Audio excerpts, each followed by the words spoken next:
Hey, what's up you guys? This is Rob from the Gay Guy Plays, and today on the Quick Draw we break out the rulers because it's all about measuring up when we take a look at the Aksomati. So the Aksomati are a dual pistol take on the classic Soma, the iconic rifle that popularized critical damage builds and was the first weapon I ever reviewed with a Quick Draw. Following suit, the Aksomati adopt the signature clip, along with a focus on critical stats. All wrapped up in some beautiful new styling, this secondary does come with a bit of a cost, so the question here is, can this sexy set of twins live up to its predecessor? So you can pick up the Aksomati's blueprints in the market for 20,000 credits. However, it will cost you a set of Axtilettos, which is one of my favorite secondaries in game. However, if you're unwilling to part with that pair, you can always pick it up in the market pre-built along with a weapon slot and a catalyst for 225 plat. It's also available all bundled up in the Supreme Soma set for 530 plat, but I'll let you look up those details yourself. Now, the Aksomati's primary damage type is slashing, however it does have a substantial amount of puncture, enough for me to say that it wouldn't be a horrible weapon against both the Infested and the Grineer. But, as always, slotting in the appropriate elemental combo will guarantee you the optimal amount of damage. So let's not beat around the bush. This will cost you a set of Axtilettos. Now, for comparison, the Axtilettos are geared for more impact and slashing damage with a focus on status chance, making them more appropriate against the Corpus. They also have an amazing reload time with very high accuracy. However, they do have a smaller clip and a bit of a vertical recoil. Now, the Aksomati actually sit on the other end of the spectrum, more geared towards the Infested and to a lesser extent the Grineer. They trade out status for a boost in critical chance and critical damage. The Aksomati also gain an increase to its fire rate and clip size, however it does inherit the Soma spool up time, taking approximately 6 shots before it reaches its max fire rate. They also suffer quite heavily when it comes to reload, sitting at more than double that of the Akstiletto. Now on paper, the Aksomati's accuracy is pretty shit, and honestly, it is pretty shit. However, unlike the Axtilettos, it suffers little to no recoil whatsoever.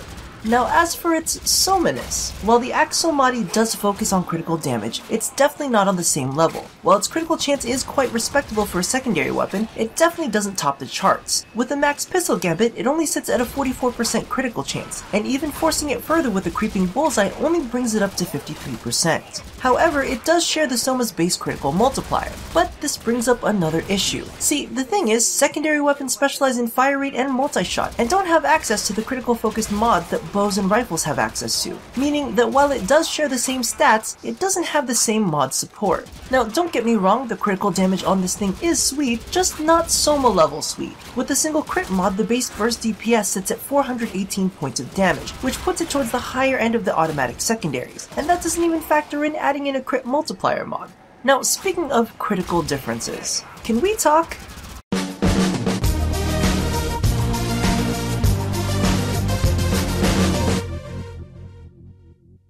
Okay, so in my eyes, putting a crit build on a secondary weapon is much like making a gay man have vaginal sex. Yes, all the parts are there. We can force that interaction, however, mechanically, it does not function quite as well as if you had a straight guy do it. See, straight men are optimized like the standard primary weapons. They're great for endurance runs, and all those crit mods make them specialists at hitting the sweet spot.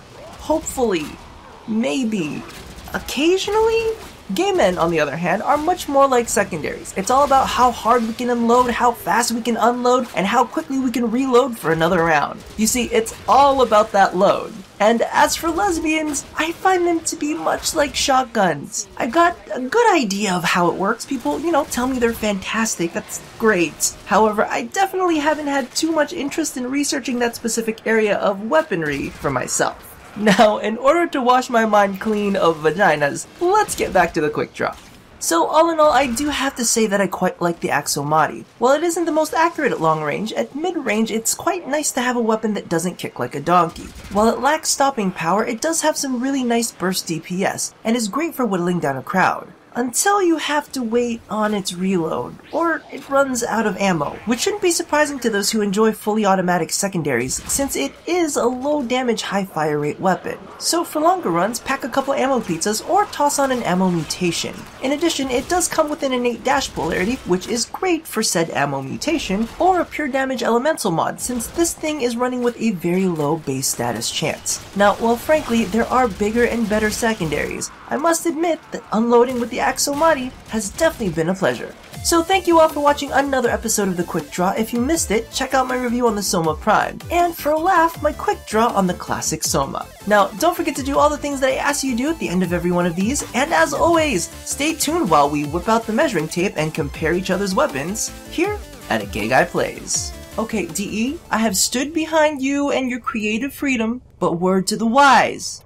Don't traumatize me with helmets that include labial flaps. Okay, this is not right.